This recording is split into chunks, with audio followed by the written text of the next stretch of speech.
Hello and hi, Zoon, and welcome back to Two Jagoffs. I am Nicholas Brown, back here in the Pittsburgh Media Hub, and in today's episode, we are talking Week 9 NFL predictions. There is no Austin Cairns. There is no Lucas Coons. After last week's debacle episode with Lucas Coons and Nick Shermito, it is finally time that I have made my return to Two Jagoffs. I'm not going to be some guy named John. I'm not going to interrupt. I'm not even going to be Lucas Coons because, hell, Lucas gets his own episode, and this is actually going to be Nick Brown carries. And so we're going to be talking NFL Week 9. No. Time out. Whoa. Time out. Come on. No. Nick, listen. Nope. Put the headset on. My friend, I greatly appreciate what you're doing. I understand that you're a little upset because I didn't invite you back afterwards, but we're trying to have a new theme on Two Jagoffs. We're trying to bring on different guests every single week. We love Nick Shermito from Have a Shift Day podcast, and you were just on Steel City yesterday, so come on. You got the amazing Two Jagoffs merch, limited edition, on sale right now, only $25. We got some extra large and large left to go.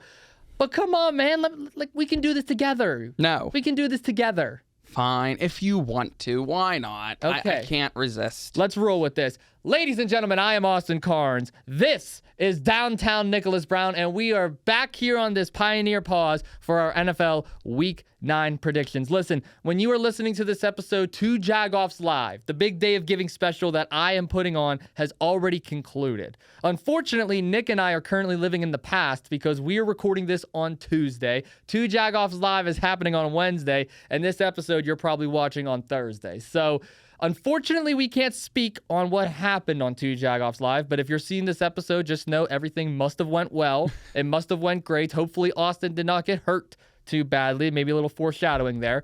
But I am extremely excited. I am blessed and honored. Next week, we'll do a big recap on it. I know me and you's probably going to do some bonus content covering it. So, Two Jagoffs Live has already happened. It was great. It was at the Fishbowl. Today, though, we're going to be talking about our NFL Week 9 predictions. But before that, there was a very special guest. There was. You had your co-commentator, right? Am I correct? Yeah, broadcast colleague over at 880. Colleague over at 880, Toddy Tondera. Did I say that correctly? You did, Toddy Tondera. I call him Toddy Tondra, just to make it short because that's what I thought you said.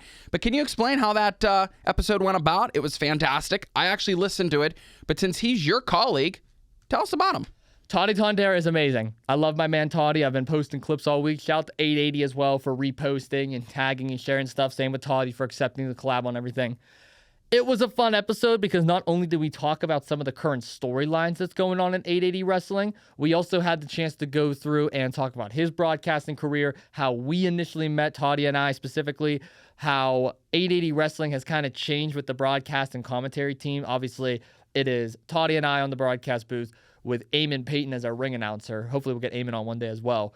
And it was just a cool dynamic that all of us have now. And we got to talk about that. We got to, unfortunately, talk about some guy named John and the leaders by example. I know, they're awful. They ain't leaders. They even accepting Kevin now, from what I'm seeing. They're accepting Kevin. Kevin is a traitor. Kevin, you're a traitor, and possibly Lucas. Yeah, what is Lucas is kind of trying to get with the leaders now? Like, no wonder why he's not here. Exactly. He's probably with the leaders by example at some kind of breakfast meet and greet that we weren't invited to. Yeah, he's probably eating on a toaster strudel somewhere at the leaders by example. But no, I am extremely excited to be here. There is a big game that I'm so glad that you are here for, and we're going to talk about that at the conclusion of today's episode, so don't go anywhere.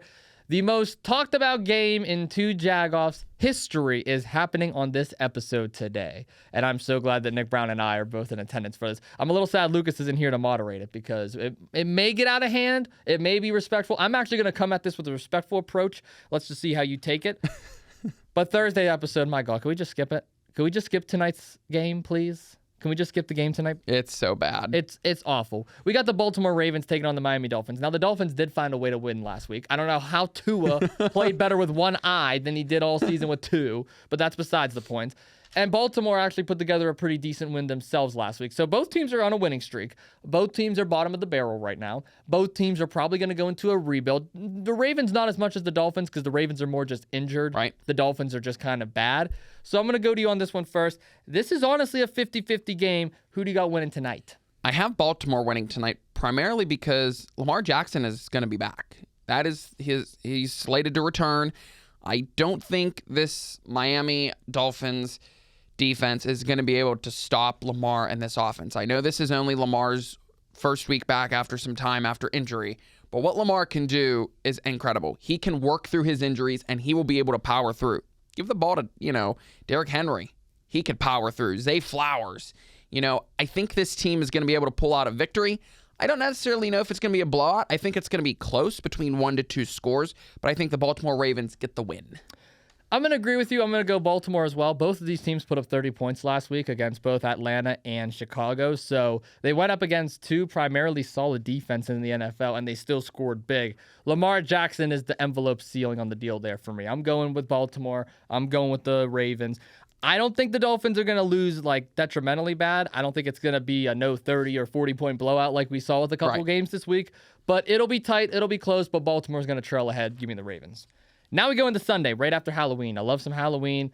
Today actually is not Halloween. Tomorrow is Halloween in terms of this episode. I'm trying to think because we're all over the place with recording right now.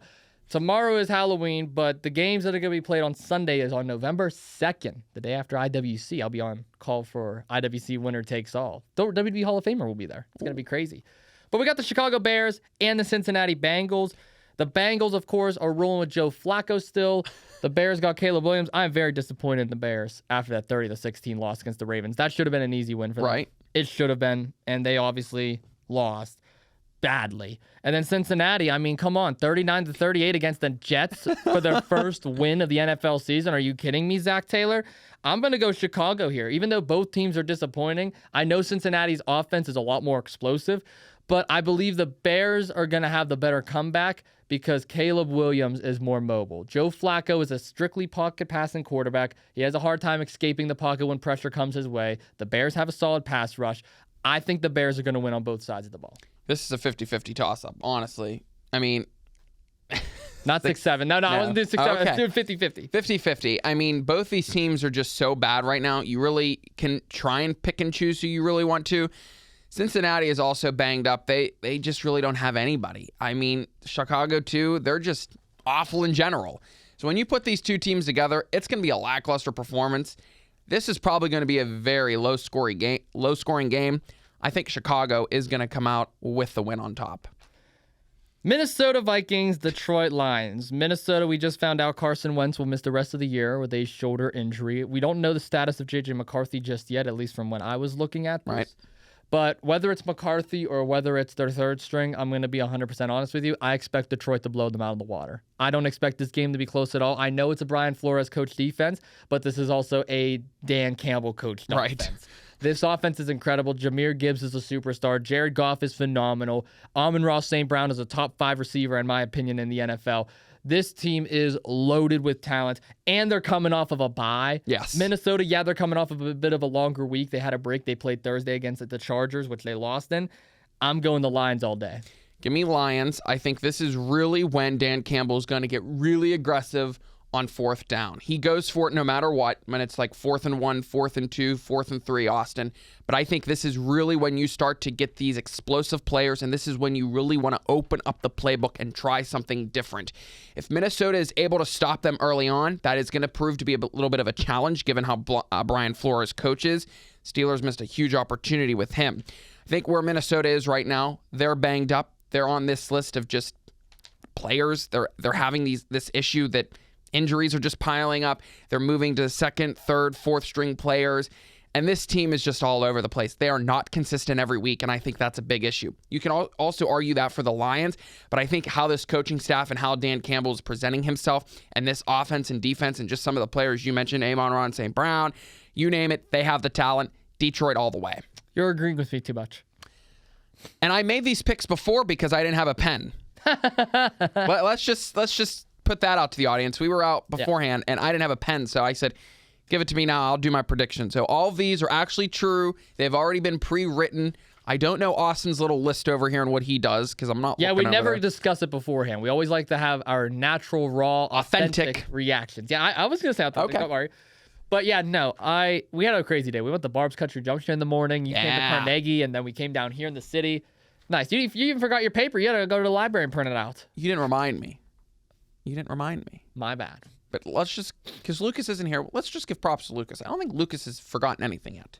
He has not. He's forgot about recording sometimes, but but in terms of being prepared and showing up, he's been prepared. So try not to burp. Right. Shout out to LK. But I mean, how many 1 o'clock games do we need? My God, how are you going to watch these all? I know. There's another one that we're going to talk about, the Panthers and the Packers. Packers are coming off of a Sunday Night Football win against the Pittsburgh Steelers, 35-25, while the Panthers are coming off of a blowout, 40-9 against the Bills. I'm going to come to the Panthers' defense. Bryce Young was hurt.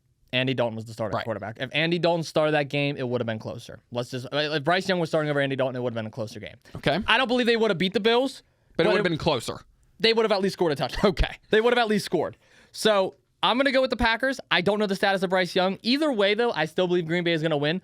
Micah Parsons is a problem. We all know that. Micah Parsons should have never been released from the Dallas Cowboys, never been traded. He is a superstar. I don't know if he's necessarily Defensive Player of the Year. You can make a really strong case for a player that's on the team right next to your Cowboys, Myles Garrett. Myles Garrett, 5. No, not your Cowboys. 5. There ain't nobody on that defense that's even deserving of an award. 5 sacks, even though it was a loss, 5 sacks last week in one game. I mean, Myles Garrett has been on a roll this year. So, like, the defensive player of the, and then there's Nick Bonito from the Broncos, too. What about TJ Watt from the Steelers? Absolutely not. TJ Watt's nowhere near defensive player of the year. He's not even top 5 right now for defense. That defense is atrocious. That defense is almost as bad as the Cowboys defense. No, you cannot throw shade at that over there. No, I'm just saying that defense is the worst in football right now. Start highlighting some of your other teams that are so bad. Well, Colts are actually pretty good. I can't even hate on the Colts. They're the best team in football. You can surely hate on that team. I can definitely hate on that team. The Browns are god-awful. They're also awful. Don't get me wrong. But all 3 of these teams are atrocious. The Colts are the only good one that we have on this table That's right your now. problem for who picked the hats. I just picked random hats this week. But no, I'm going with the Packers. I don't see it being close at all. Jordan Love is balling. He's locked in. Locked in. I said on this podcast, and you weren't here for this, but Shermino and Lucas were here. I had the prediction that the Green Bay Packers were going to win on Sunday night, and it was all going to come down to quarterback play. If Love plays good, they win. If Love plays bad, they lose. It doesn't matter how good or how bad Rodgers plays. This isn't about Aaron Rodgers. It was about Jordan Love. Did he play good or did he play bad? He played good. What ended up happening? They won. Now, I will say, and I know that you're going to appreciate this, there were some bad calls in that game. It was awful. Awful calls. None of them would have been game-changing call those. So I'm not going to say, oh, the Steelers got robbed. They didn't get robbed. Yes, that was a clear missed offsides on Micah Parsons. He clearly jumped off. There's no defending that. If you defend that, you clearly do not watch football because my future daughter could have saw that, and I don't even have a kid. I don't even have a girlfriend, let alone a wife. So they could have easily saw that Micah Parsons dropped offsides. That day, he jumped offsides. It's clear as day Micah Parsons was offsides. But does that change the results? No. Still a 10-point loss.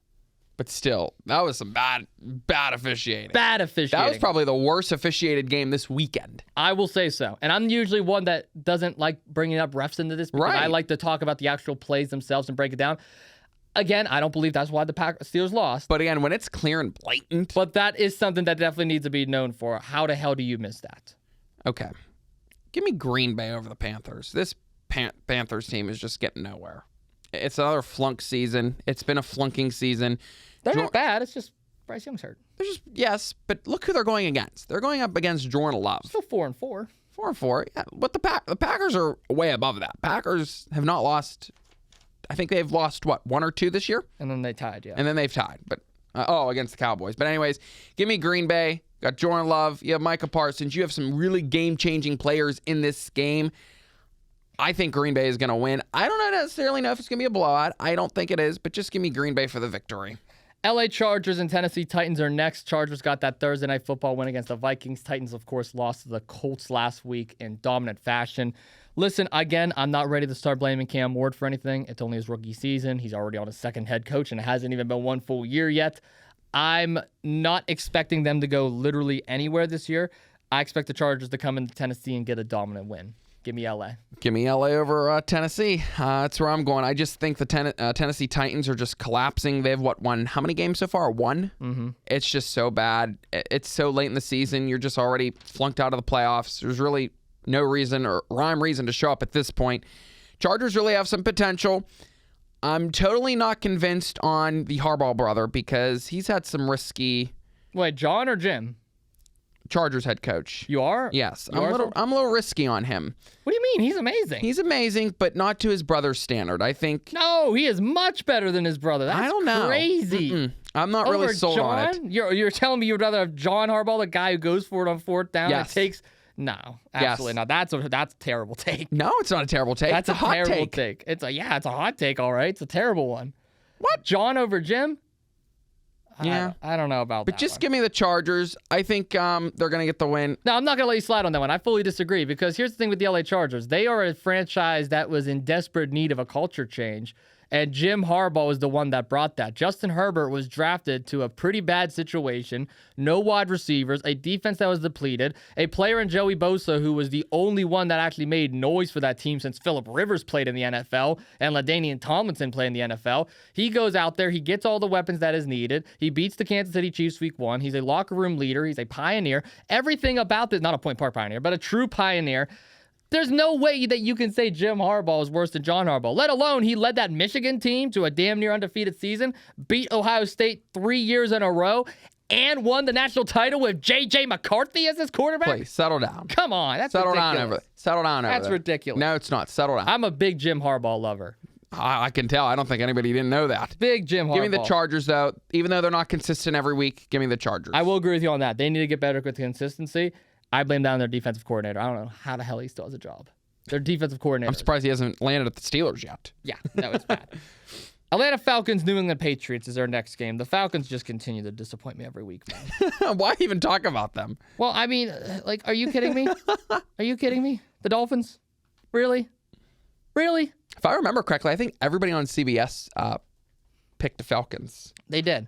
And I mean, the Patriots, dude, like, when are we going to start talking about this Patriots team is legit? Drake May. Yeah, they beat the Browns, but 32 points. Drake May is up there in the MVP runnings. As much as I bites my tongue to say because I've been a strong Baker Mayfield lover, you can't argue Drake May not being up there with Baker, with Dak, with Mahomes. Like, he's up there. He is up there. I'm going to go to you on this game first, though. Atlanta's always a trap game for some teams. Do you believe it's going to be a trap game, or is New England going to wipe the floor? I think New England's going to wipe the floor. Give me the Patriots over the Falcons. Falcons are just so terrible right now. They're not consistent. You know that. It's once in a blue moon they will show up and have an A game. Drake May is riding high right now. We'll see if he can continue the streak. 1 o'clock. Give me the Patriots. Next game that we have is the San Francisco 49ers. Oh, wait, I never even gave my prediction. No, you did not. Patriots by 1 million. By 1 million. Are we going to go to Poly Market and bet now? Yes, we are. But Okay. I'm going with the Patriots, too. I love Drake May. San Francisco 49ers, New York Giants. The 49ers lost 26-15, of course, to the Houston Texans. Lucas's second favorite team. Did you know that? Oh, yeah. Yeah, and then the Giants lost 38-20 against the Eagles. Cam Scatterboo went down last week. Yes. With a very gruesome, scary injury. We're wishing him nothing but the best. That was his ankle pretty much snapped. It was awful. The video is just horrific. It's horrific. And the Giants just had bad luck. They lost Malik Neighbors. They lost now Cam Scatterboo. Poor Jackson Dart's all alone out there. So I really want to go New York. I really want to go New York at an upset, especially to get a win for their fallen soldier, Right. Cam Scatterboo. And the Niners are also falling apart right now. But this is also in MetLife. You know what? I think I'm going to go an upset here. I want to go New York Giants. I don't believe this game is going to be as far-fetched as most people are predicting it to be. A lot of people are expecting a 49ers blowout. I don't see that. The 49ers struggled against the Texans last week, and the Texans are one of the worst offenses in the NFL. So I'm going to go with the Giants here. I know that they have down some of their key players, but they still got Jalen Hyatt. They still got Tracy. They still got Thibodeau. They still got Thomas. They still got some playmakers on this team. It's not like they're complete scrubs. So I'm going to go with the Giants. Give me the 49ers. I mean, just two teams are banged up. I think this is another toss-up, 50-50. You pick the team, you may be right. You know, you bet against, you may be wrong. So really, it's very hard to debate and kind of pick through who you really want to see. Just give me the 49ers. Next game is the Indianapolis Colts and the Pittsburgh Steelers. I'm actually very excited for this game. I'm worried. The Pittsburgh Steelers lost 35-25. The Indianapolis Colts won 38-14. Downtown Nick Brown, I want to go to you on this one first. You are a Cowboys fan. I am a Cardinals fan, which means we are both totally unbiased when it comes to the Pittsburgh Steelers. Right. Lay out the law for me. Who is winning this game and why? I am so worried, to be honest.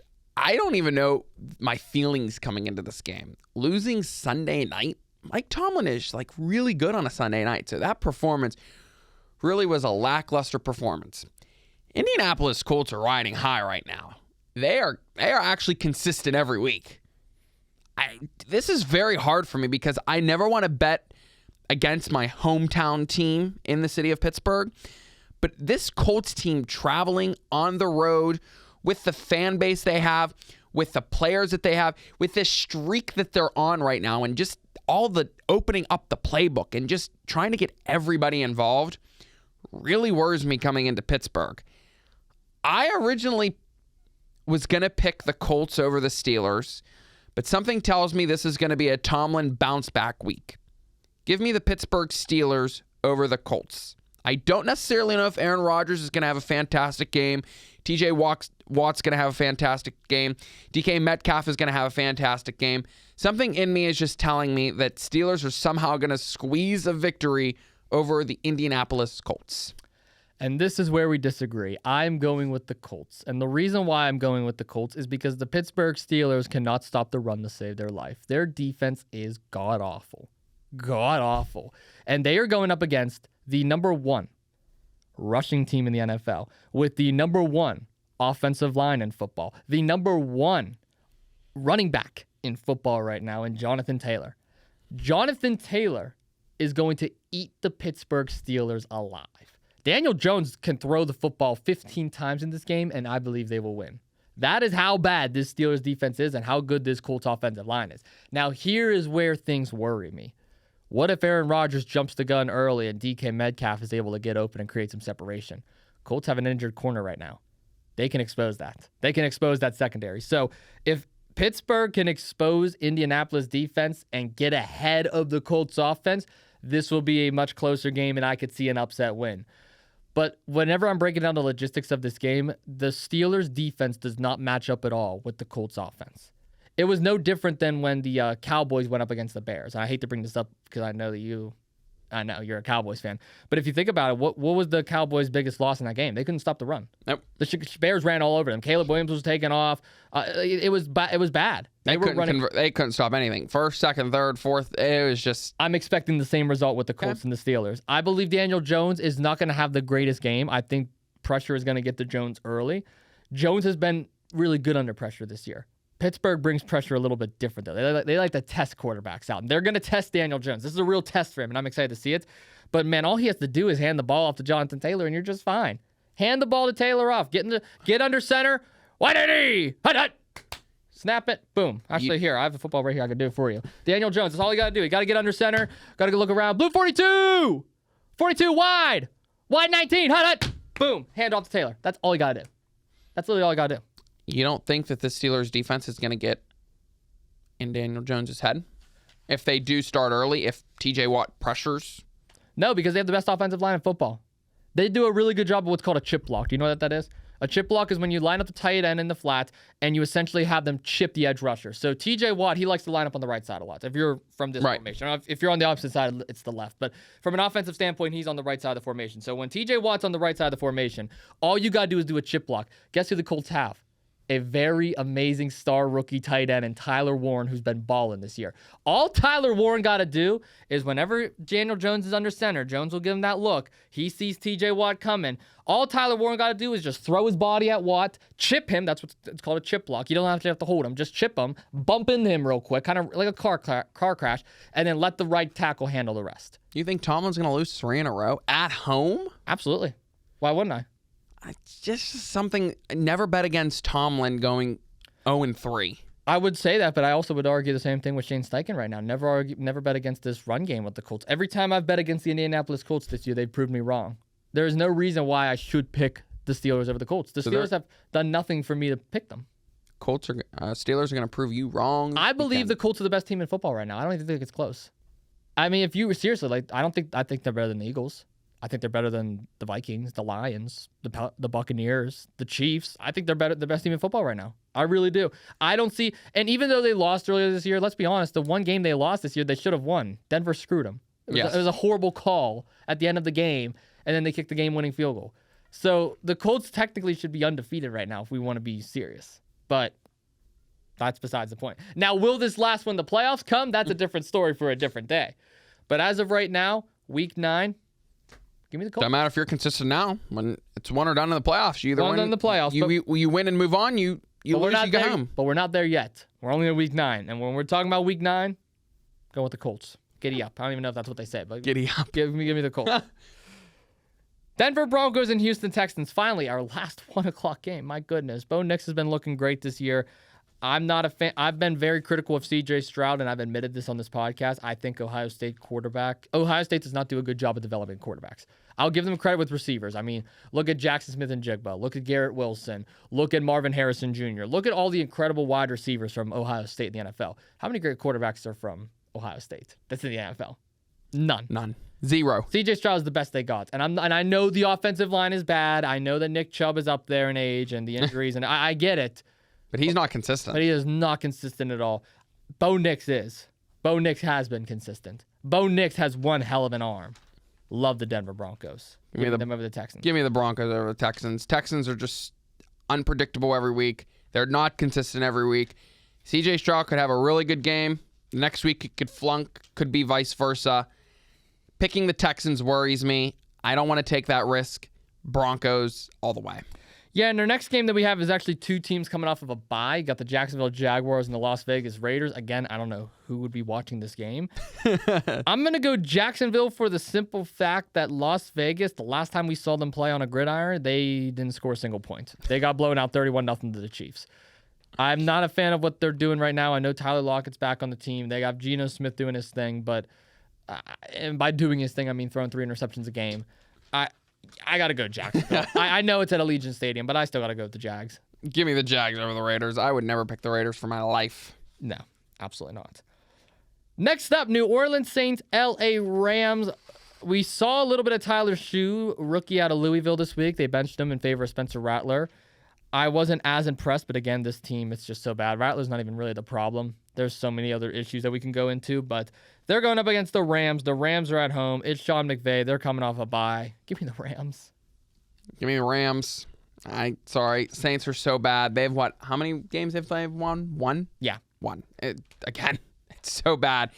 This late into the season, why show up now? Just come for fun. Yeah. You ready for our next game? This is the prime time one. This is their game of the week. Might be game of the year. Every time these two teams match up, whether it's regular season or whether it's playoffs, it's always a spectacle. We got the Kansas City Chiefs taking on the Buffalo Bills. And this week, they are both coming off of big wins. The Bills, of course, just absolutely killing the Carolina Panthers 40-9. And the Kansas City Chiefs winning 28-7, should have been 35-7 against the Washington Commanders on Monday Night Football.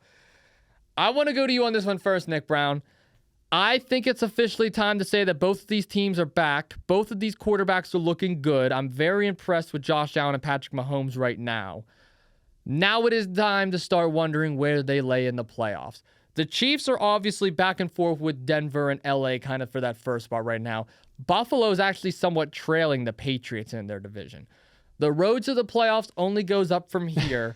But both teams are not ahead like they normally are. Correct. They actually have competition this year, but even under pressure, even under that 0-2 start from the Chiefs, even on that 2-game losing streak with the Bills, they both have overcame adversity, and they both have put the teams on their backs. Who wins this game, though?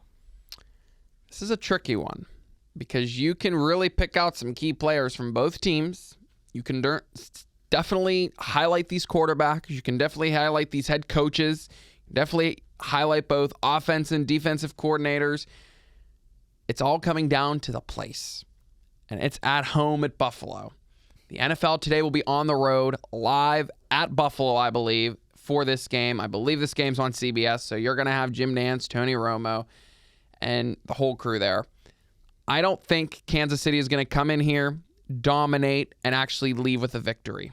I think Buffalo is going to actually pull the win over. Just this environment, they're at home. I can't bet against Josh Allen right now in this offense. I think Josh is going to be able to create a lot of opportunities and get everybody involved. Give me the Buffalo Bills over the Kansas City Chiefs. These two teams are incredible.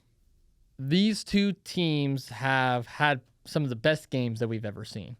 Josh Allen is obviously 0-4 against Mahomes in the playoffs, but has a much better regular season record against him.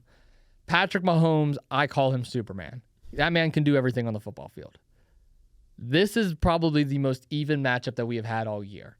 Both teams have had issues. Both teams have had amazing moments. And both teams have something to prove. The Chiefs have to prove, are they still a franchise? Are they still a dynasty? Can they make it back to a Super Bowl? And the Bills got to show and prove that they can make it to a Super Bowl. So this is a defining year for both these teams. And although this is just regular season and this win technically means nothing later on down the line, this is bragging rights. This is a statement. So whoever wins this game can take this win, and yeah, you may not be able to use it for a higher seeding or a playoff victory or a Super Bowl appearance, but you can at least use it as a little bit of motivation saying, hey, if we could beat them now, why can't we beat them later? Or why can't we beat this team? This is where things worry me. I'm not worried about a single player that's playing on either team this weekend. I'm not worried about Mahomes. I'm not worried about Josh Allen. I'm not worried about Travis Kelce. I'm not worried about James Cook. I'm not worried about Chris Jones. I'm not even worried about Rashee Rice. I am worried about Sean McDermott, though, the head coach of the Buffalo Bills. I'm not even worried about Andy Reid. Sean McDermott has been known for making mistakes in the regular season against playoff contending teams. We saw it against Baltimore before. We've seen it against Kansas City in the past. We've seen it even against Pittsburgh. Sean McDermott is one of those coaches that like to take risks, and I'm all for taking risks. I'm all for putting everything out there on the football field. But at times, you need to play conservative. At times, you need to play what's in the best interest of your team and of your players. And I feel like McDermott oversteps that at times. This is the year where McDermott has to be on the hot seats. I know the Bills are so successful with him. They make it to the playoffs every single year, but it got to come to a point, when can you finally get over the hump? The New York Knicks did it last year. They got rid of their coach because they said, hey, we keep making it here, but we can't make it over the hump. I feel like the Bills need to start having that conversation about McDermott soon. It's not Allen. Allen's the only reason why they're winning games. You get rid of him, you're losing games again. New England will be a dynasty again. So McDermott is going to be the defining factor. And that's actually why I'm going to pick the Kansas City Chiefs in this game. I believe Kansas City is more complete. I believe Kansas City never was bad this year. I mean, let's be honest. They did not have Worthy for a couple weeks. They had Rashee Rice gone every week except for the last 2 weeks. And whenever we see the way this team plays, when everybody is healthy and everyone's on the same page, they're a good football team. They have found a running game. Kareem Hunt has stepped up. Remember, Nick, for the longest time I said, when are we going to see a run game? Why is Mahomes running more than the running backs? Why is Pacheco barely getting any touches? Why is Hunt barely getting any touches? They're finally giving the run game a look now. They're finally establishing a run, which is opening up the passing game. And look at how many darts Mahomes threw on Monday Night Football. Kansas City, though, can't get off to a slow start like they did against the Commanders. He threw 2 interceptions on his 2 opening drives against Washington. Mahomes did. One of them was not his fault, but one of them absolutely was his fault. It was an awful throw. Awful throw in the double coverage. It was a clear interception on Lattimore. Mahomes should be ashamed. That is not a Mahomes-like throw. So if they do that against the Bills, it's game over. It's kumbaya. The Buffalo Bills are winning. But if the Kansas City Chiefs are able to hang in there, there is no reason why I should bet against them. I'm going with Kansas City. Okay. That was a lot. That was a lot. I had a whole little spiel planned. Sean McDermott does concern me. He does take risks, and he does it early on that always has a consequence later on in the game. Mm-hmm. That's my fear. It's all going to come down to timeouts. These teams are both conservative with timeouts. And who is very risky about wasting their timeouts? Sean McDermott. Sean McDermott is the one coach, by the time it gets to the fourth quarter, who only has one or no timeouts. I'm like, where'd all your timeouts go? I was like, what, are you giving them away like Halloween candy? Like, come Literally, on. he wastes them so much and so fast. Clock management is a big issue with Buffalo. Yes. We'll see if this proves Sean McDermott wrong. And if he's able to manage the clock correctly, if he's able to keep his timeouts till needed, because this may come down to a field goal. After all, this may come down to the very last play. I wouldn't be surprised if this game went into OT. I wouldn't either. This game very well could. Sunday Night Football, though, intrigues me. Seattle Seahawks, Washington Commanders. I know most people are probably like, oh, this game stinks. Yes, it stinks on Chris paper. Collinsworth. It stinks on paper, but I actually like this game for both these teams. Seattle's coming off a bye. Washington's coming off a loss. We don't know the status of Daniels yet. Mariota didn't look awful. He could have been better, but he wasn't that bad. I like the Seattle Seahawks team. JSN is the best receiver in football right now by a mile. He is playing phenomenal. Sam Darnold has been looking great. He's proven the Minnesota system rumors wrong. He actually deserves to be a starting quarterback in the NFL like Baker Mayfield. Nowhere near the MVP runnings, but he's still great. I'm going to go Seattle. I think Seattle had enough rest and enough preparation for this team. Can I tell you I forgot to actually make the prediction on the sheet? Would you like the pen? Yes, I would. This is the official pen. Commanders are not looking great. I'll pick the Commanders. What? No, absolutely not. If you pick the Commanders, you're a fool. Again, Seahawks are coming off a bye. They have enough rest. They have enough energy. It's Sunday night. They're pumped. I know it's an away game. I don't think Daniels will be back. he's not looking too bad, the backup, Mariota. He's not looking too bad. But again, it's Sunday night. Has he ever played a Sunday night football game ever? Absolutely. Mariota's a former Heisman Trophy winner. Okay, but still, in this environment, Sunday night against the Seahawks. Seahawks, I think, are going to come into Washington. He just played Monday night last week. Right? But I think the Seahawks are going to come in and destroy this team. I mean, let's not forget, Mariota defeated the Chiefs in the playoffs before when he was the starting quarterback for the Titans. That's true. But again, I just think this Washington Commanders team needs to regroup and reconsider how this offense needs to work, how to get the ball downfield, how to get it in the end zone. I think that's a problem right now. I think the Seahawks are going to be able to get in the end zone with no issues whatsoever. They got a dominant run game, too. There's no denying that. Correct. And before we go to Monday Night Football, there actually is a couple teams on a bye. There is the Cleveland Browns, New York Jets, Philadelphia Eagles, and Tampa Bay Buccaneers all on a bye this week. Whew, a lot of teams. We had 6 last week and 4 this week. Cleveland definitely needs a bye. They all need a bye. The Jets definitely need a bye. Eagles are starting to scare me and need to regroup. Bucks, they also starting to scare me and regroup. Yeah, they need a bye. They need a break. They need a rest. They need to get some of their players back to full strength. Correct. Now we go to Monday Night Football. Now, I just want to say real quick, anything that is said over the next course of however long this goes is not personal. It is simply football. The Dallas Cowboys are hosting the Arizona Cardinals for a Monday Night Football matchup. This is 2 teams that actually have had pretty solid games. Dallas, and again, this is not me being biased at all. This is an unbiased Austin here. Dallas Cowboys has not had the Cardinals number. The Cardinals have had the Cowboys number over the last couple of years. It's actually been since 2017 was the last time the Cowboys beat the Cardinals. The Cardinals have won, I think, 3 straight against the Cowboys. So this is a defined matchup. The Dallas Cowboys have the worst defense in football, but arguably the best offense in football. The Arizona Cardinals have arguably the most banged-up team in football. Kyler Murray is still day-to-day.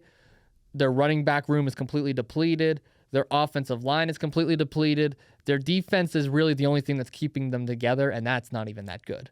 I'm going to go to Nick Brown on this one first. We're going to keep this as respectful as possible. Who do you have in this Monday Night Football matchup and why? And keep in mind, the last 2 times they played was on Monday Night Football. One was in Dallas, one was in Arizona. Arizona actually got the win. Does Dallas finally break the streak, or does the loss from Denver trickle over in the Week 9? Well, I think it's safe to say. I forgot to take the Ross tag off. I apologize. I don't care. Hold on 1 second.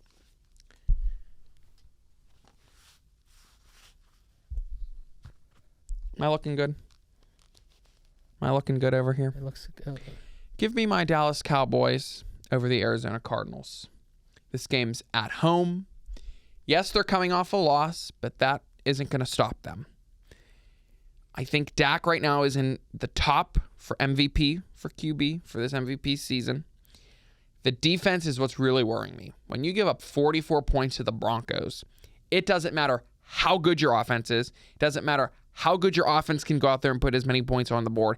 If you can't stop the run, if you can't stop the pass game, if you can't stop anything, converting 3rd downs, 4th downs, whatever, that is going to pose a significant risk to your season, to the after season life, playoffs, not even playing for the playoffs, playing for whatever reason. Dallas needs to regroup.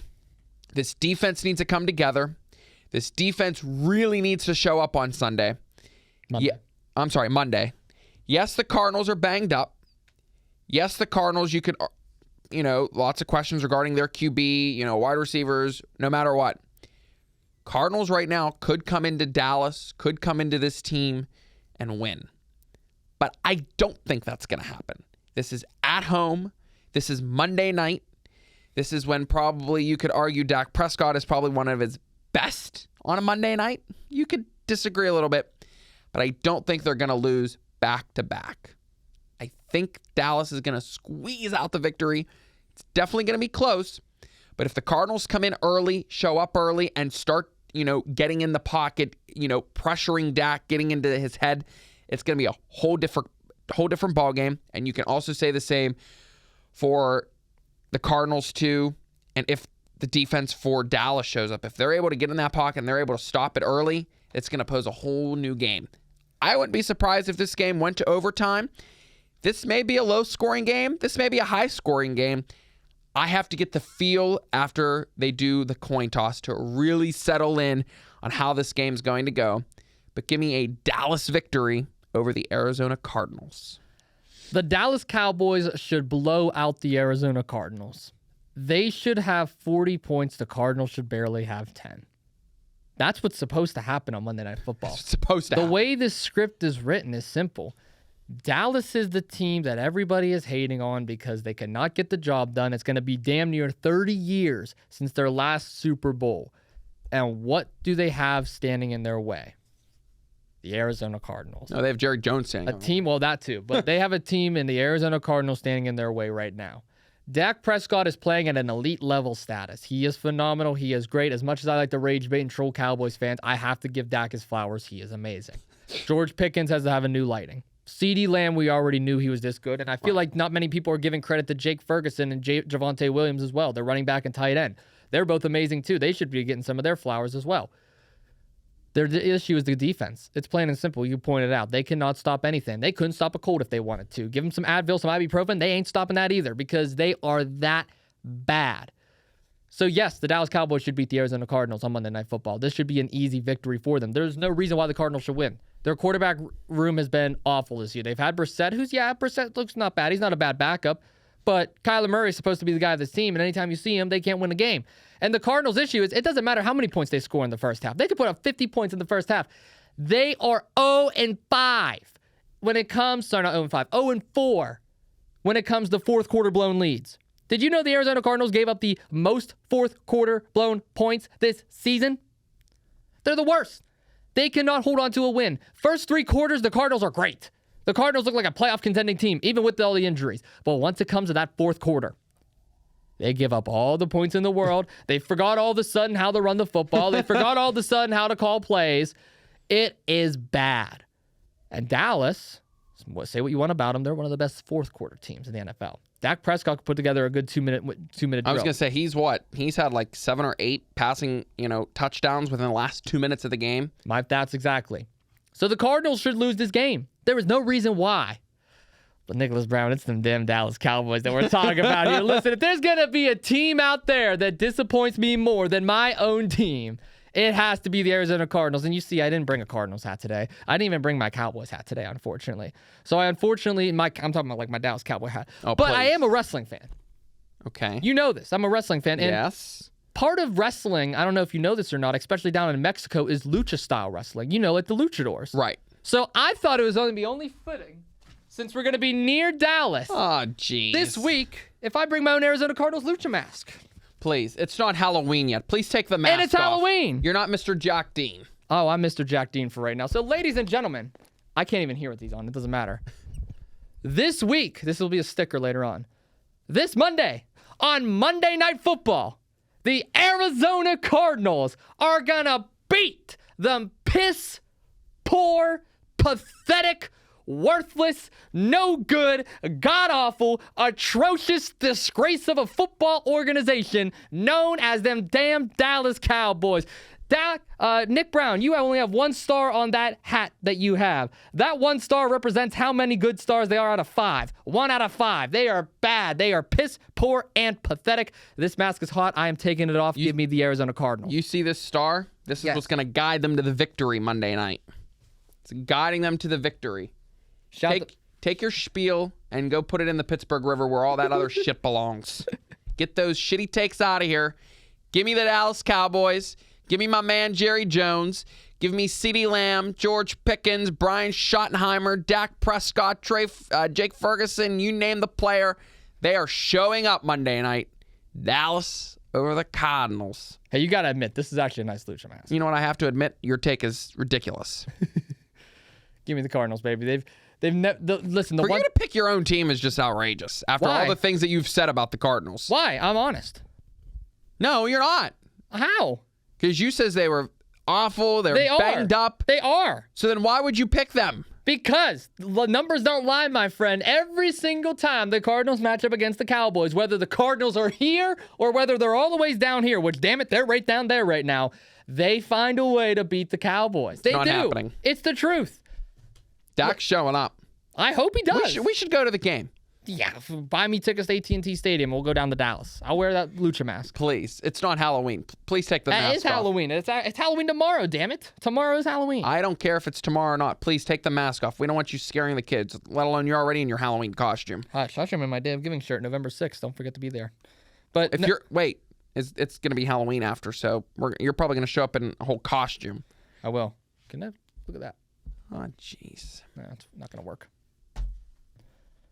You didn't even see that in the suitcase, did you? I don't pay attention to all the junk that you bring. I'm surprised you didn't bring the hairspray. I'm in a hat today. I'm shocked you didn't bring the hairspray. I'm shocked you didn't bring the comb. I'm shocked you didn't bring this. The list just goes on.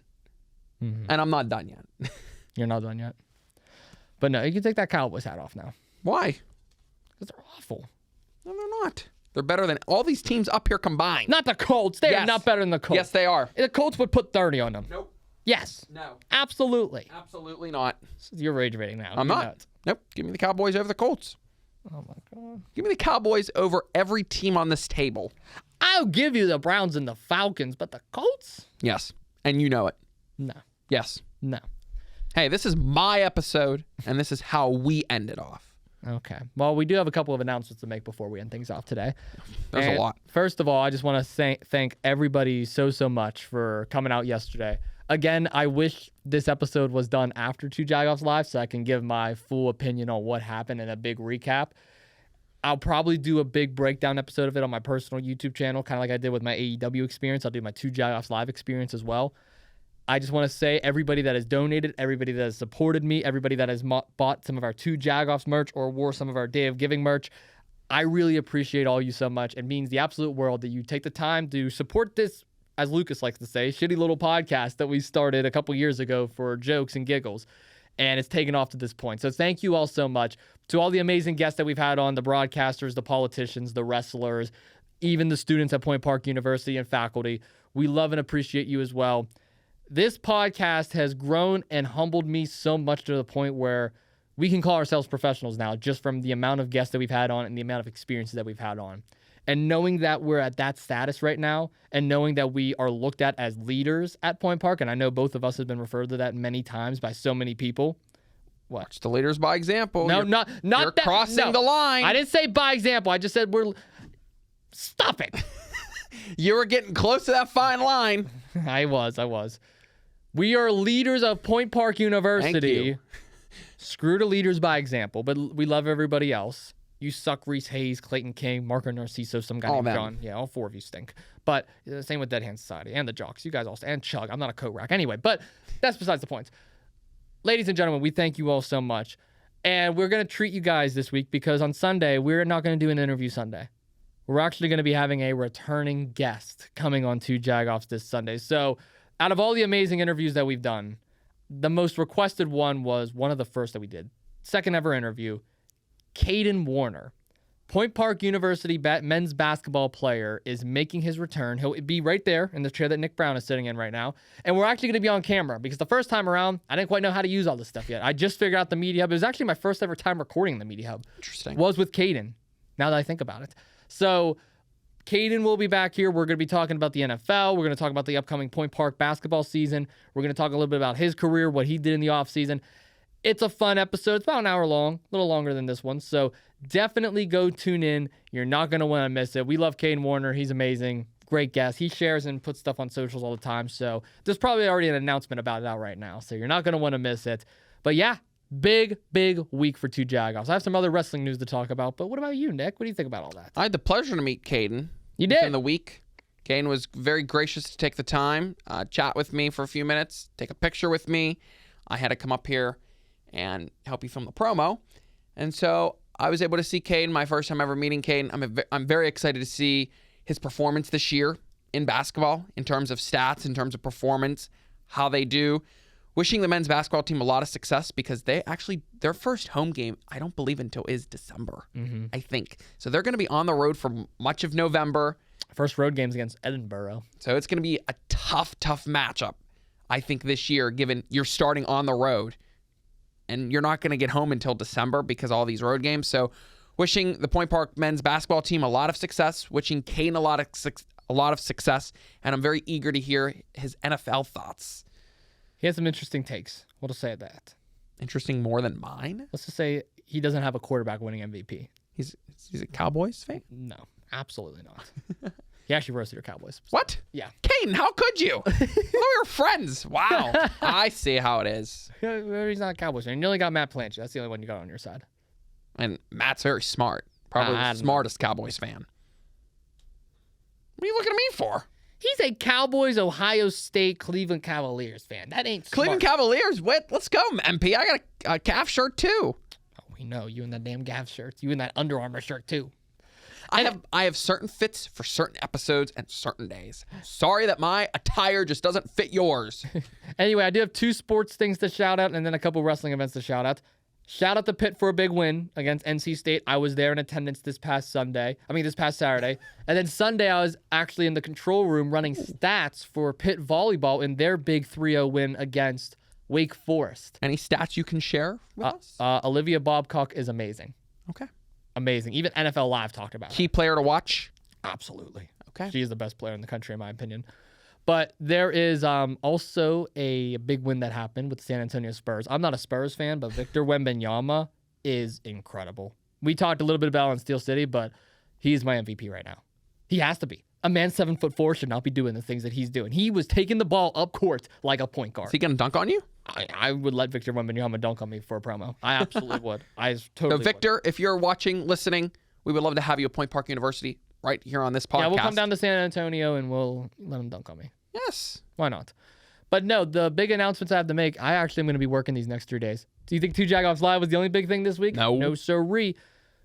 This Thursday, tonight, I will be on commentary for 880 Wrestling Thursday Night Fights for our Devil's Night special because it's October 30th, day before Halloween. I'm also going to be in attendance for a exclusive, I guess you could say, a only invite Halloween wrestling special that's going on with the Woods family. So that's going to be fun on Friday. And then Saturday, I just got the text this morning. I will be calling my first ever IWC show all by myself. I will be the voice of IWC this weekend. IWC Winner Takes All is at Mark Sports Complex, Elizabeth, PA. Winner Takes All. The $1 Million Man, Ted DiBiase, WWE Hall of Famer, will be there. A lot of former 2 Jagoffs guests will be there. Andrew Palace will be there. Wes Barkley will be there. And not only that, I will be calling the main event match for the IWC World Championship. Duke Davis, one half of TME, the current champion and the partner of Gannon Jones Jr., who was also on this show, is defending against a 2 Jagoffs favorite in Derek Dillinger. Katie Arquette will be ringside as well. I have the privilege of calling Derek's big world title match. I kind of want Derek to win, but I kind of want Duke to win. I'm so split on this.